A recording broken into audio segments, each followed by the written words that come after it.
Na edição de Oeste Negócios desta segunda-feira, eu recebo o economista-chefe da Leve DTVM, Jason Vieira, e também o editor-chefe do site da Revista Oeste, Edilson Salgueiro, para falar sobre o atual cenário político e econômico do Brasil. Nós estamos no ano pré-eleitoral e no final desse ano pré-eleitoral, daqui a pouco já estaremos no ano eleitoral. Edilson, boa noite, seja bem-vindo. Jason, boa noite, seja bem-vindo. O Edilson, eu vou começar contigo porque tivemos há pouco, inclusive, uma notícia que o governador de São Paulo, Tarcísio de Freitas, até outro dia, muito provavelmente o pré-candidato com mais condições de representar a direita e o centro do país numa eventual eleição contra Lula, disse que apoia a Flávio Bolsonaro, que ele próprio, Flávio, disse, por recomendação e indicação do pai, será o candidato. Nós temos uma série de coisas que a gente vai analisar aos poucos aqui. Mas esse movimento do Tarcísio é para evitar uma barulheira que já começava a dizer por que o Tarcísio não está apoiando o Flávio Bolsonaro, é isso? Exatamente, Piotr. Boa noite, Jason, a nossa audiência. Então, é um movimento político natural, compreensível e está de acordo com as estratégias do governador de São Paulo. Quem conhece o Palácio dos Bandeirantes, quem conhece a política, já sabia que o Tarcísio faria um movimento nesse sentido, porque ele é um aglutinador. Ele entende que para formar uma chapa vencedora, ele entende os meandros da política. Então, para formar uma chapa vencedora, você tem de aglutinar, conciliar interesses. Então, é natural que, uma vez que o ex-presidente Jair Bolsonaro escolheu o filho, Flávio, para ser o cabeça de chapa eventualmente, não sabemos se ocorrerá isso, mas a notícia é Flávio Bolsonaro foi escolhido, é natural que o Tarcísio, como um aliado do ex-presidente, grato ao ex-presidente, quer endossasse a candidatura. Então, faz parte do jogo. E pegou de surpresa esse anúncio que vem da sexta-feira? Depois eu vou trazer para o Jason do ponto de vista econômico, que atribuiu-se ao mercado financeiro a essa notícia uma queda nas bolsas de valores, mas eu já expliquei o que é o tamanho da bolsa hoje e qual é exatamente a relevância. Mas, enfim, isso pegou de surpresa, porque tinha uma coisa que estava muito claro, o Tarcísio tinha problemas em todo dia ter que explicar que ele não era candidato, porque se sai candidato agora em novembro, dezembro, ele tem que responder como candidato. Sim. E aí, obviamente, você antecipa um debate que não interessa para quem está questionando o atual governo e para quem tem chances claras de derrotar o atual governo. Exatamente. Não pegou de surpresa, sobretudo o Centrão. Porque tanto o Centrão, quanto o Supremo, quanto a direita e a centro-direita tinham a expectativa, tinham o interesse de que o principal nome fosse o governador de São Paulo, o Tarcísio ou eventualmente o Ratinho, porque tem baixa rejeição. Então esse anúncio pegou de surpresa sobretudo o Centrão, e aí entra o nosso papel de jornalista, de consultar a fonte, de entender os bastidores. A gente conversou naturalmente com líderes do Republicanos, do Marcos Pereira, do PP, do Ciro Nogueira e do União Brasil, do Antônio Rueda, que são os três principais partidos que vão ser ali elementos-chave na próxima eleição. E eles foram pegos de surpresa, sim, eles não esperavam esse anúncio, eles mantêm um certo ceticismo, fruto dessa expectativa e preferência pelo governador de São Paulo. Eles pretendem conversar com o senador Flávio Bolsonaro agora à noite, às 9 horas, aliás, eles devem conversar. Não se sabe exatamente o tema, os temas, o principal deles é a anistia, que é a preferência o tema principal de preferência do senador Flávio Bolsonaro. Eles vão conversar, mas em off o que a gente sabe é que há um ceticismo, eles vão manter cautela até o fim, vão esperar o desenvolvimento do senador nas pesquisas eleitorais, então os principais institutos lançando as pesquisas de intenções de voto, eles vão analisar para ver se há capilaridade, se existe essa capilaridade, essa força na candidatura do Flávio. Até lá, eles não pretendem apoiar publicamente. Esse é o plano inicial. Jason, me traz a perspectiva econômica. A informação é que a Faria Lima, mas não só a Faria Lima, os agentes econômicos tinham um apreço e uma preferência pelo Tarcísio, e a questão é muito pragmática. É capacidade de gestão. É o que ele está entregando como governador, como entregou como ministro do Bolsonaro, como entende o jogo político brasileiro e o que isso poderia representar, que seria, na verdade, uma reviravolta gigantesca do modelo de gestão hoje do governo Lula, que é um negócio datado e que deu errado, está dando errado. Há um entendimento de que essa candidatura do Flávio Bolsonaro vai adiante, ou é um jogo obviamente, um jogo político momentâneo para, digamos, acalmar uma parte mais radical do eleitorado do Bolsonaro, que obviamente precisa entender que neste momento, lamentavelmente, por um processo absurdo, mas o presidente está preso, o ex-presidente está preso. Bom, Novamente, obrigado pelo convite, uma vez aqui. Ponto importante, Piotr. O que nós temos ali da Faria Lima, primeiro, vamos falar sobre sexta-feira. Uma das quedas mais fortes que nós tivemos nas bolsas nos últimos tempos, principalmente esse ano. Esse ano foi um ano bem movimentado, até por conta do Liberation Day, Donald Trump, tudo que a gente pode imaginar. Mas sexta-feira foi um dia em especial porque a roupagem do movimento de queda das bolsas de valores foi efetivamente política. Mas a motivação foi político/realização de lucros. Por quê? Nós estamos operando com essa bolsa, batendo recorde atrás de recorde, e não há celebração desses recordes. E essa celebração não ocorre porque essas bolsas elas estão subindo basicamente no vazio. Uma parcela significativa dos fundos de investimento no Brasil não estão alocados em bolsa de valores. E uma parcela bem pequena é de investidores estrangeiros. E tinha um negócio que nós chamamos, que é um termo que agora é mais famoso na internet, que é o famoso FOMO. Fear of Missing Out, medo de perder a oportunidade. E já há algum tempo estava se esperando uma realização de lucros da Bolsa Brasileira, que nem de perto é a melhor bolsa entre os mercados emergentes, ainda que tenha batido recorde atrás de recorde. E sexta-feira, com a notícia do Flávio Bolsonaro, isso meio que foi um subterfúgio dos investidores para fazer essa realização de lucros. Essa realização de lucros ela pode se tornar uma coisa muito intensa, se tornar uma correção, se tornar algo ruim, se houver a insistência nesse cenário de Flávio Bolsonaro. Porque a expectativa dos investidores, eu sempre digo, não existe mercado financeiro bolsonarista. O mercado financeiro ele é pragmático. Ele quer aquilo que seja um conjunto econômico que seja positivo, com o menor número de ruídos possíveis e que você tenha um governo mais eficiente. Hoje em dia nós não temos um modelo de governo eficiente, um governo super ineficiente. Ele está trabalhando através da arrecadação. Esses números do IFE, eu respeito muito o IFE, inclusive gosto muito do Felipe Salto, que foi o fundador dele, que agora trabalha na Warren, mas eu acho que é até subestimado em tese a parte desses números, porque se nós começarmos a calcular tudo aquilo que foi retirado para que o arcabouço fiscal fosse respeitado, nós estamos falando de quase R$500 bilhão. Então, você fazer um arcabouço em que todo ano você tira alguma coisa, agora recentemente mais não sei quanto, acho que 30 bilhões dos militares, mais não sei quanto disso, mais agora dos Correios e mais aquilo, fica fácil você dizer que você está fazendo superávit e você não está fazendo superávit. E aí que vem o temor do mercado financeiro. O temor do mercado financeiro é que se este evento, Flávio Bolsonaro, se tornar real, abre chances reais de haver recondução desse governo. E este governo ele tem duas opções no próximo mandato. Ou ele comete um estelionato eleitoral contra a base que está votando nele e faz uma reforma severa, que inclusive a própria Tebet tem avisado que vai ser necessário em 2027, dado o número de vencimentos de precatórios e uma série de problemas fiscais que vão estar acumulados em 2027.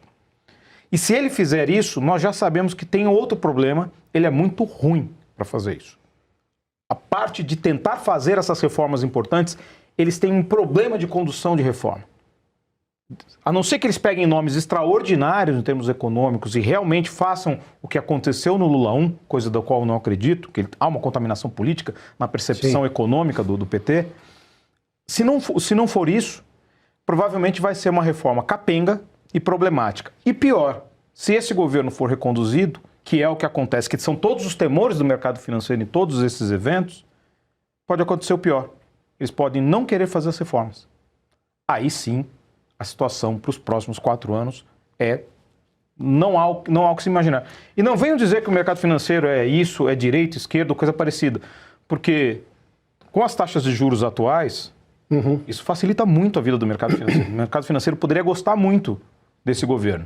E todas as vezes que nós tivemos esses governos, sempre foram as taxas de juros mais elevadas e mais altas.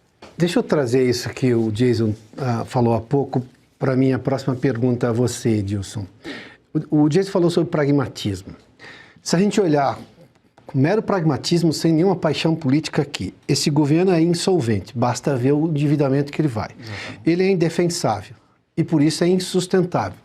Ou você tem um estelionato eleitoral para fazer uma reforma que eu acho improvável, verdadeira, porque José Dirceu era a antítese do Antônio Palocci no primeiro mandato. Exatamente. Acontece que, naquele momento, Palocci era um cara forte do partido a quem Lula deu carta branca, contrariando, inclusive, José Dirceu, que estava na Casa Civil.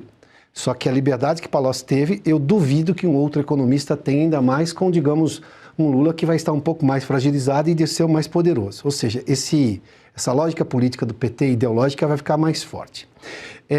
Esses agentes do Centrão, e eu não consigo entender quem subestima o Centrão ainda hoje no Brasil. O Centrão tem prefeitos, tem voto no Congresso Nacional.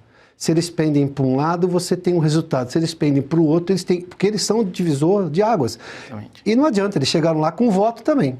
Ninguém caiu de paraquedas lá. É esse pragmatismo que tanto um candidato, seja o Flávio Bolsonaro ou o Tarcísio, olha para o Centrão, como também o Centrão olha para o candidato que eles vão apoiar, porque, quando eu disse insustentável e indefensável, além de insolvente, é porque ninguém aguenta mais isso. A realidade brasileira não permite mais 4 anos do que está aí. E eles não veem também essa resposta no governo Lula, em que pese o fato do Senado, na discussão da LDO, ter feito um waiver gigantesco, liberou dinheiro a rodo para o governo, em troca de emendas eleitorais. Mas, de novo, a prática é ruim. Esse pragmatismo está prevalecendo nessas conversas? Prevalece sim, Piotr. E mais do que isso, acho que o que gera de confusão ainda é o que impressiona, porque hoje, no sistema de incentivos que tem no Brasil, o partido de centro ou os partidos de centro, eles não são um enfeite, eles não são adorno, eles são protagonistas do jogo político. Então, para se ter uma ideia, por que essa ligação entre centro e centro-direita é levada a sério por esses agentes? Porque são esses partidos de centro que têm prefeituras, governos, vereadores, deputados e senadores. E para uma eleição do tamanho de uma eleição presidencial, você precisa de palanque. Você precisa de grandes apoiadores. Então, ao fazer essa ligação, essa coligação, essa parceria entre centro e a direita, você consegue, ao mesmo tempo em que você dá palanque para os partidos de direita, você neutraliza os partidos de esquerda. Nesse caso, falando claramente, ao aliar centro e direita, você neutraliza o atual presidente Lula. Porque você impossibilita eles de ter palanque e de verbalizar as suas intenções, os seus planos. Então, uma estratégia ganha-ganha, segundo o centro. Isso é a forma como eles veem, isso não é uma opinião. A gente traz aqui o que a gente apura, o que é fato. Então, esse pragmatismo não é à toa. O Jason escreveu do ponto de vista econômico e tem o pragmatismo do ponto de vista político.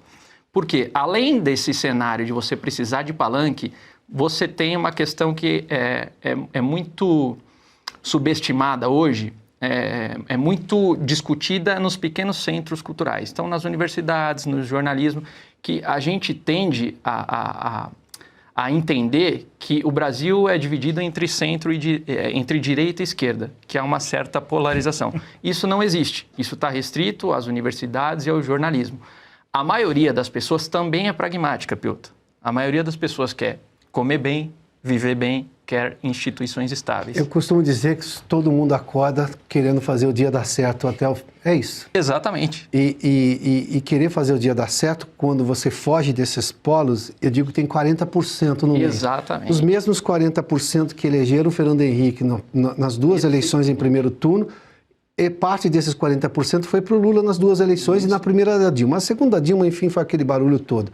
E foram também os 40% que elegeram o Bolsonaro. Exatamente. Há uma parcela da população que subestima essa troca de votos. Então, é comum você ver um cidadão que votou no Fernando Henrique, depois ele votou no Bolsonaro e depois ele votou no Lula.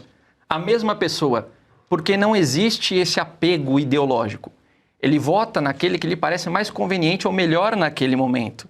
Então, não existe isso.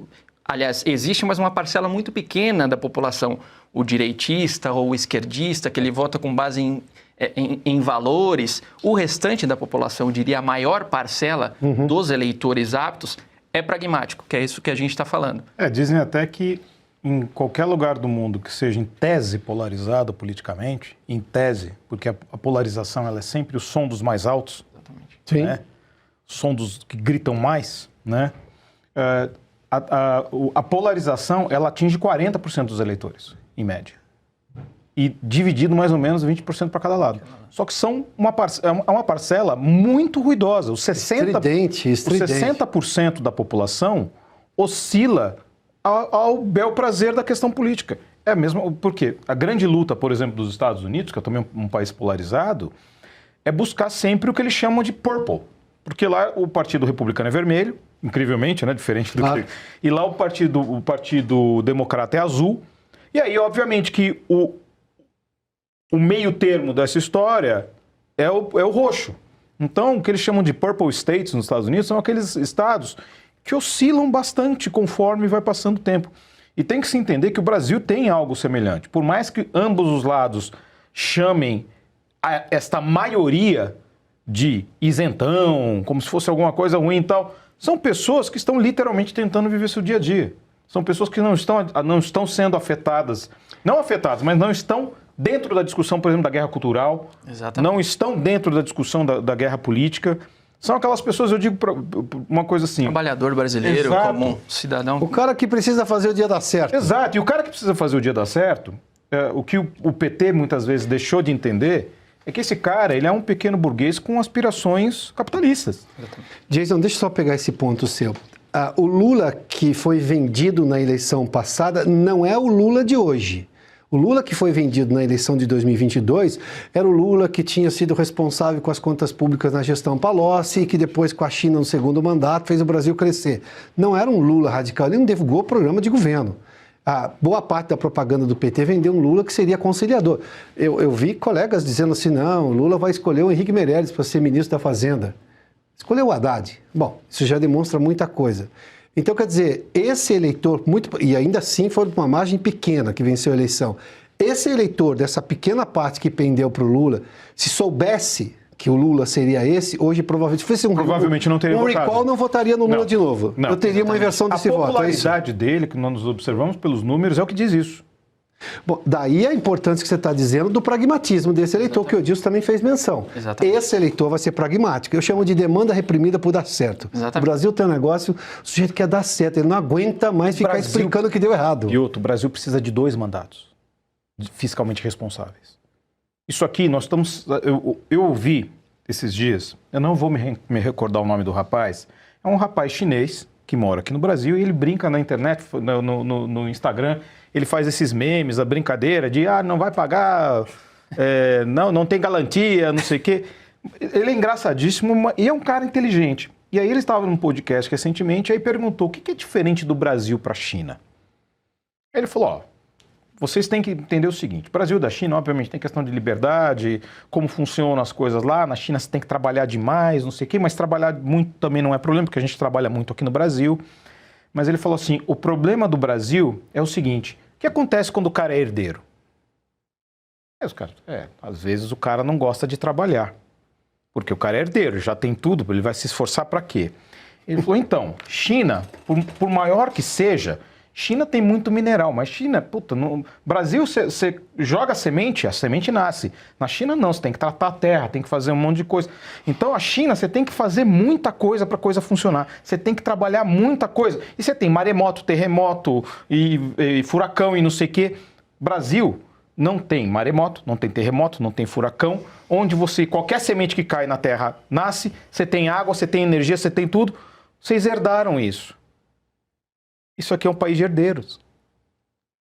Foi construído. Uma visão geopolítica interessante. Ele falou, o Brasil é um país de herdeiros. E a gente pensa o seguinte, exatamente nesse princípio, que o Brasil precisa de 2 mandatos de governo que sejam minimamente responsáveis com as contas públicas, com tudo, para fazer isso aqui decolar. Mas é assim, o Brasil precisa pouco para decolar, porque nós temos uma população, quando eu digo que é uma população que são pequenos burgueses com aspirações capitalistas, que você tem muito empreendedor de pequenos negócios no Brasil, e é o pequeno negócio que faz o Brasil funcionar, por isso que você tem que pensar em desburocratização, você tem que tirar o Estado, fazer o Estado fazer o empreendedor funcionar. É só entender que o Brasil tem um potencial de se tornar algo absurdo, porque o brasileiro, ele quer consumir igual o americano. Ele só paga preço de europeu. É o famoso ficamos velhos antes de ficar ricos, é isso? Exatamente. Assim, né? Eu vou lhes perguntar posteriormente, mas antes dessa minha última pergunta, eu preciso fazer uma prévia. A última já vou antecipar. Se vocês acham que essa candidatura do Flávio Bolsonaro vai realmente adiante ou não. De alguma forma já responderam na primeira, mas antes eu quero só considerar um outro ponto. Eu vi o Datafolha desse final de semana. que considera o Flávio Bolsonaro candidato. Já há uma mensuração. Em que pese o fato de ser o Datafolha e essas pesquisas serem só um olhar do momento, e Flávio Bolsonaro, ele tem 37 contra 49, quase. 49. Não, acho que é 37 contra 51. Eu vi numa eventual só os dois. Tá. Ou seja, 37 para um sujeito desconhecido, em que pese o fato de ter o sobrenome Bolsonaro, não é ruim. Até porque nós estamos em dezembro ainda. Agora, eu fico me perguntando, 51% em que pese o fato disso aqui já eleger um sujeito, mas ainda não tem o desgaste aplicado das críticas que virão durante a campanha. Para o sujeito que é conhecido, que está no governo, que tem um mandato, que está gastando rios de dinheiro que ele não tem e não deveria ter, uma série de populismos fiscais, ou seja, benefício para tudo quanto é lado. Impostos. Todo mundo está olhando os 37 e não está olhando os 51. É porque o Lula é conhecido, por isso que ele não decola desses 51? Não, porque todo mundo está falando, 37 é pouco, não é um candidato viável. Tá, tudo bem, posso compreender esse ponto de vista. Agora, 51%, isso demonstra claramente que se eu acertar nessa candidatura, um nome e tudo mais, esses 51 aqui vão para baixo e vão com muita frequência, com uma intensidade grande. É isso, Edilson? Você também viu esse Datafolha ou você tem um olhar diferente? Não, vejo dessa forma. O número diz muito sobre os dois casos. Então, o apoio ou a intenção de voto de pouco mais de 50% é pouquíssimo para quem tem o domínio da máquina pública, para quem já teve 3 anos para pautar todos os seus projetos, com controle parcial da Câmara e do Senado, com apoio irrestrito do Supremo Tribunal Federal e de parte considerável da imprensa. Então, se você tem todas essas armas na mão e você tem pouco mais de 50% dos votos, é porque você não está fazendo bem o seu trabalho. Sobretudo levando em consideração o outro personagem da história, o combatente e o franco-atirador, que é o Flávio Bolsonaro, que sem campanha nenhuma, sem nenhuma pauta de interesse nacional, exceto da anistia, mas pauta propositiva de governo. Ele não fez nenhum anúncio, ele acabou de anunciar a pré-candidatura na sexta-feira e ele chegar perto dos 40%, isso também diz muito sobre a força do sobrenome Bolsonaro, mas também sobre a força da rejeição ao PT e o modo como a direita pode se construir bem com o apoio dos partidos de centro, como a direita pode chegar forte no ano que vem. Jason, aqui o candidato, se for o Flávio, depois eu te pergunto objetivamente se você acha que vai adiante. 37, aqui a questão é, qual é o teto para isso daqui, dessa candidatura? Exato. O 51 já bateu no teto. A questão é o quanto vai cair, é isso? É isso. O problema maior é que o mercado entende que há um problema nessa conexão de duas grandes rejeições. E ainda que o nome Bolsonaro esteja relativamente forte, nós já sabemos que no passado são rejeições, há uma briga de rejeições numa eleição. Então é mais ou menos aquela assim, não vou votar de jeito nenhum nessa pessoa. O Lula tem essa desvantagem grande, mas os nomes que ainda cercam a família Bolsonaro também ainda concatenam uma parcela dessa rejeição. O que tem que se imaginar é que a partir de certo momento, você tendo o nome como um Tarcísio, que está no poder e está mostrando o serviço, isso faz uma diferença muito grande. Claro. Sobretudo naqueles 40 ou 50 Exato, ou 20, pouco importa. Esses 60% dos eleitores que começam a olhar as coisas de maneira mais pragmática e imaginar que o Tarcísio está onde está, sem nenhuma projeção nacional, não fez campanha ainda, não foi andar de burro, não foi comer buchada de bode, não foi... Ou seja, o teto está longe ainda. O teto está longe ainda.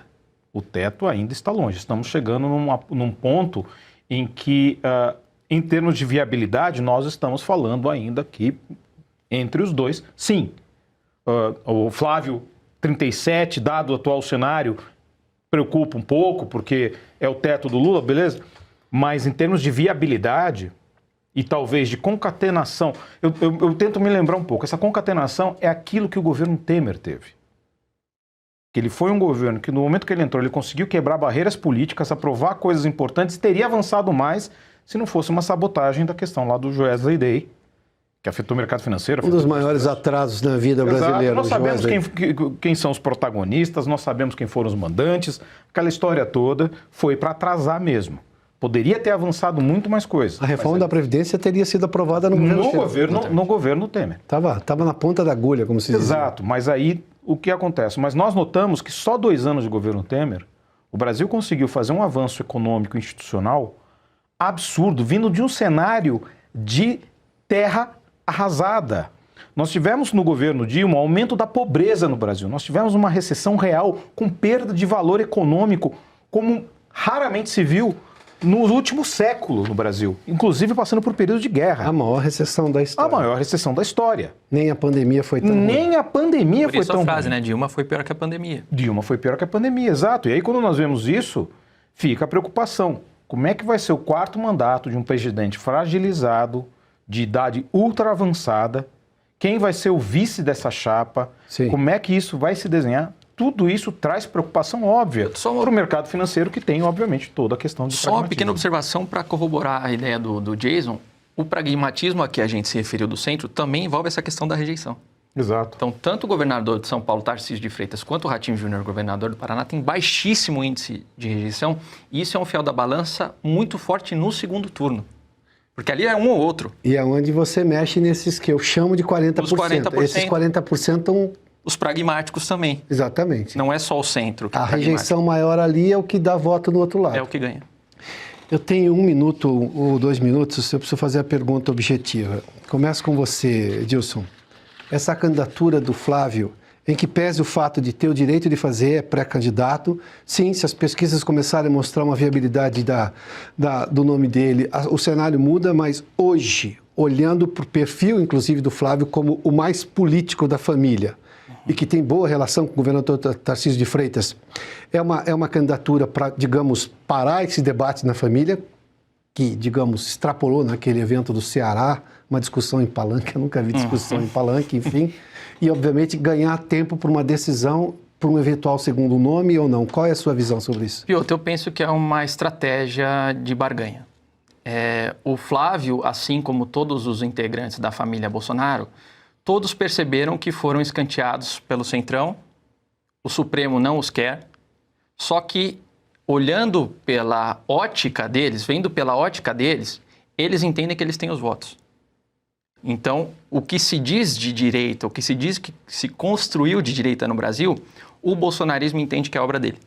Então, ele vai usar agora o Flávio, da minha perspectiva, o Flávio usa esse potencial, essa capilaridade de votos para pautar o Supremo e o Centrão, para pressioná-los a pautar a anistia. Se vai dar certo, não sei. Mas hoje, o que me parece, com base em informações e uma pitada de análise, é que um instrumento de barganha para que seja pautada a anistia, para que seja libertado o ex-presidente Jair Bolsonaro, que é a prioridade deles, e mais todos os presos do 8 de janeiro. Jason, eu vou pedir para que você seja objetivo na resposta, mas eu vou me desculpar e ter que fazer um preâmbulo na minha pergunta. Tomando pelo que o Edilson disse, o Flávio Bolsonaro disse, o apoio do Bolsonaro para qualquer que seja esse candidato direito, se não for ele, precisa englobar esses assuntos. E aí, claro, um presidente recém-eleito de direita, o Supremo não vai se colocar contra, porque daí não dá. Aí você briga com a urna inteira, não dá para fazer isso. E se isso está na negociação, no primeiro, segundo dia já se decreta algum induto presidencial, qualquer coisa assim. Mas você vê viabilidade, você vê que essa candidatura vai distante ou ela é momentânea? Sigo a mesma linha. Eu acho que ela é uma candidatura momentânea, é um processo de aumentar a sua própria relevância dentro do atual cenário. Sim. Obviamente teve aquela discussão da questão da Michelle com o Nordeste e tudo. Ali faltou pragmatismo, porque a questão exatamente esse pragmatismo político que é necessário para avançar diversas pautas passa, por exemplo, por ter um apoio muito concreto no Nordeste. E nós sabemos que Ciro Gomes tem uma capacidade enorme no Ceará de ser eleito, né? Então isso faria uma diferença dentro do atual contexto. Então, nesse cenário, aparentemente a tentativa de evitar cair na irrelevância. Eu vou complementar, se vocês me permitem. Ninguém está sugerindo que se venda a alma ao diabo, mas você só ganha eleição com voto. Exato. O voto é soberano. A maioria vence e fica com o governo por 4 anos ali. Jason, obrigado pela gentileza. Edilson, obrigado pela gentileza.